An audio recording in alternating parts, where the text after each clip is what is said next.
Today I'm going to show you a really basic finger strength workout that any climber can do, but I'm also going to teach you how to avoid many of the mistakes climbers seem to make when trying to gain finger strength. This session is going to include 8 sets of hangs in a half crimp position. The intensity is going to build up really slowly, and then I'm going to do 2 working sets. I'm going to follow that with 3 longer duration hangs at an easy intensity using a different grip position, which will be explained later in the video. So firstly, you're going to need the setup you're using. I've just got a basic fingerboard, some harness and a load of weights ready. I've got a timer on my phone that's ready, and I'm going to record the loads that I'm using on the phone. And like I said, this is really basic, so I've got nothing planned out yet. I have no idea what loads I'm going to use, but I'm going to show you how to figure it out throughout the session. Before you do any of the lifts or hangs in this session, I would recommend doing a general warm-up. I'm still going to do a warm-up as part of this session, but just some general pull-ups or climbing around on the wall, or even just climbing around on the fingerboard is a really good way to get your fingers ready. However, one of the key things that everyone gets wrong is how to build up in a session correctly. So we're going to start with that now. So as I said earlier, I'm going to be using additional weights, I think, during this session. However, the first 2 sets are going to be nice and easy. And because they're going to be easy, I'm only going to rest around 1 minute between each set.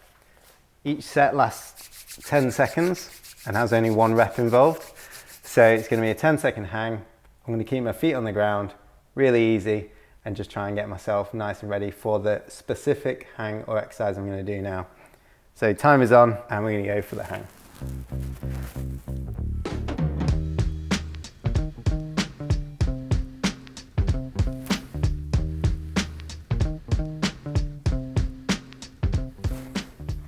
Nice. So that was really easy for me to be able to do.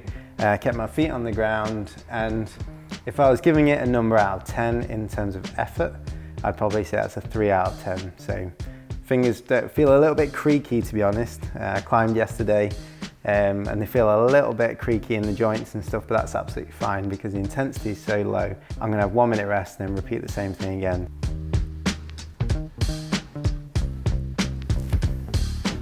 Cool. So same thing again, that was probably like a 3 out of 10 effort. It actually felt a little bit better than the one before, even though the intensity was exactly the same. If you're doing any lifts or one-arm hangs, the same principle applies. So go really easy for the first 2 sets. Now I'm going to start building up a little bit more. So for me, I'm going to take my feet off the ground and do a bodyweight hang for the next 2 sets. If that's quite challenging for you and a little bit too difficult at this stage, then you can keep your feet on the ground and increase the intensity more slowly. If you're doing any lifts or one-arm hangs, the same principle applies. Just make sure it's an incremental step of difficulty. So next 10 seconds, set 3, and feet off the ground for me.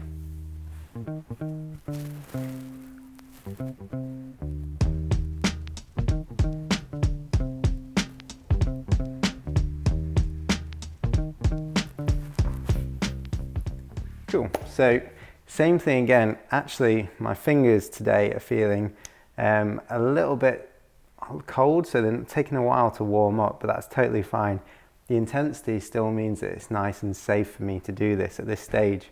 I'm going to do 1 more set of bodyweight hangs, and I'm going to rest for 2 minutes now before that set. Now the next set should feel a bit easier. If it doesn't, then I'm going to think about what to do in the rest of the session, but if it does feel easier, then I'm going to progress the weight again. Cool. So that actually felt quite good that day. So it means that I can increment the intensity for the next set before I go on to number 5 of the hangs. My fingers are starting to feel a bit warmer. So I'm moving on to weighted hangs now.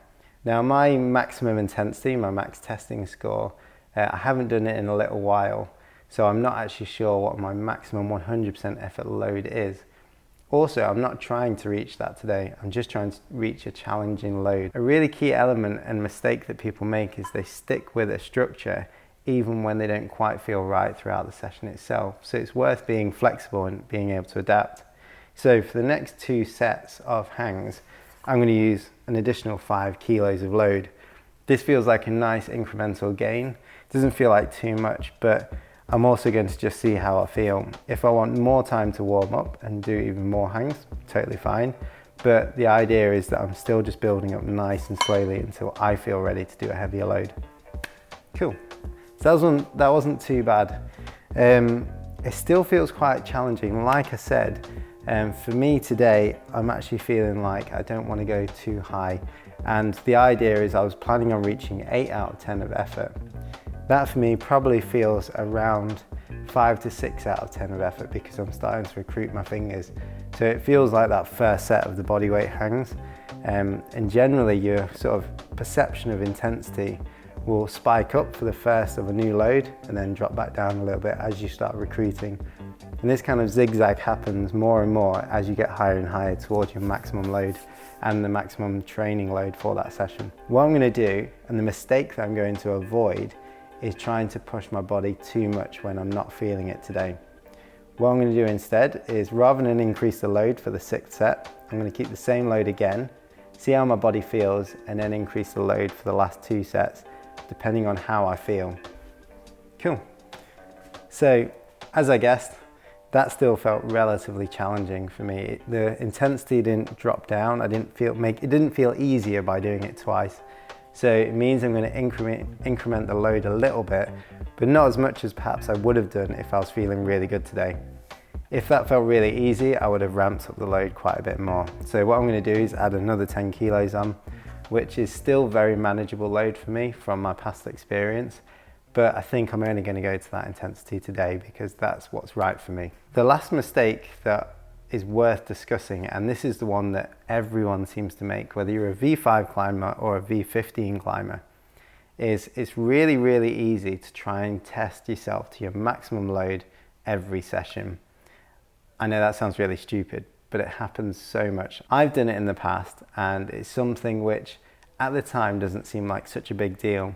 Because you're hanging on a fingerboard relatively slowly, the likelihood of injury in the session is relatively low. And I really do believe that fingerboarding is a pretty safe exercise to do. However, if you push yourself to maximum all the time, testing out the system, seeing how good you feel, that training load does start to add up week in, week out. It adds on to all the climbing you're doing. It starts to add up to your body's ability to recover between sessions.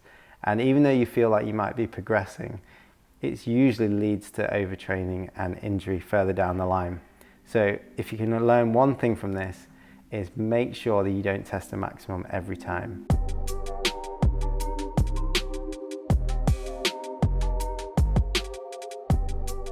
So that was actually pretty manageable. I don't want to push it any further today. I still feel like I'm trying quite hard. So I'm going to do another hang of this.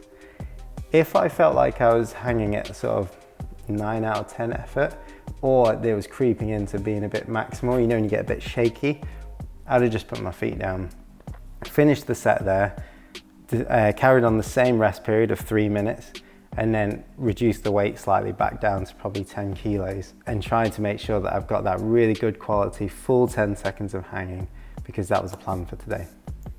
Cool. So once again, this load is generally quite light for me based on previous fingerboard experience. However, today, that was absolutely perfect. I've done 8 hangs in total. 2 of them were pretty tricky. The other 6 were a nice slow build up, and I could have changed it up a little bit to make it like a more linear build up, so changing the load every set, but I personally like doing 2 sets on each. The next thing that I'm going to add in is how to increase your performance on other grip types and maximize your training session.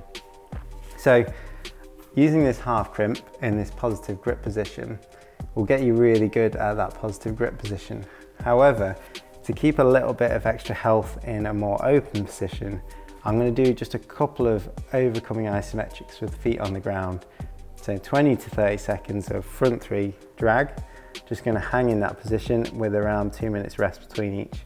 The intensity is going to be pretty low, but what it's going to do is, after doing all of those half 4-finger crimp hangs, I'm going to just open up my hands a little bit and just make sure that I'm not becoming really detrained in this position. So it keeps your body used to it, and it also feels quite nice in the forearms and stretches your hands out a little bit. So the reason we're going to go for 20 to 30 seconds is it just gives you your body time just to get used to that position. And I find it really, really good in terms of training an open grip position at a really light load, having already been fully recruited in that more positive position. You can do this either way round, but I do find a positive grip position at the start of the session in the higher loads, followed by an open grip position at a lighter load, is really, really beneficial for your climbing and really keeps good finger health throughout the training season. And that's it, that's the session complete. So to summarize, that is 8 hangs in a half crimp 4-finger position, 2 arm hangs, 6 sets of building up and only 2 sets of working. Now the reason I've done that again is because it's a really nice build up, you get to fully recruit and you can adapt the loads in the session depending on how you feel. Please don't make that mistake, don't just set out with really strict guidelines on what weights you should use and then not adapt it on how you're feeling that day. Following the 8 hangs, I've done 3 hangs of longer duration and lower intensity in an open grip position. I'm looking after my finger health and making sure I don't become de-recruited completely in this open grip position. This is a nice generic training session which is really good to just build up general strength. You can use it throughout the training season and depending on your experience, you can do it up to sort of 2, 3, 4 times a week, depending on how much climbing you're doing as well. So if I was climbing quite frequently, I would probably do this session maybe once or twice a week. But if I wasn't climbing very much, so if I was climbing less than 3 times a week, you could do this session far more. The key element of being able to do this session so frequently is the fact that you're adapting the loads you're using depending on how you feel that session. So that is the key element of this. Always adapt and be flexible depending on how you feel that session. I hope you found that really useful, and if you'd like to see more from us, make sure to like and subscribe, and we'll see you next time.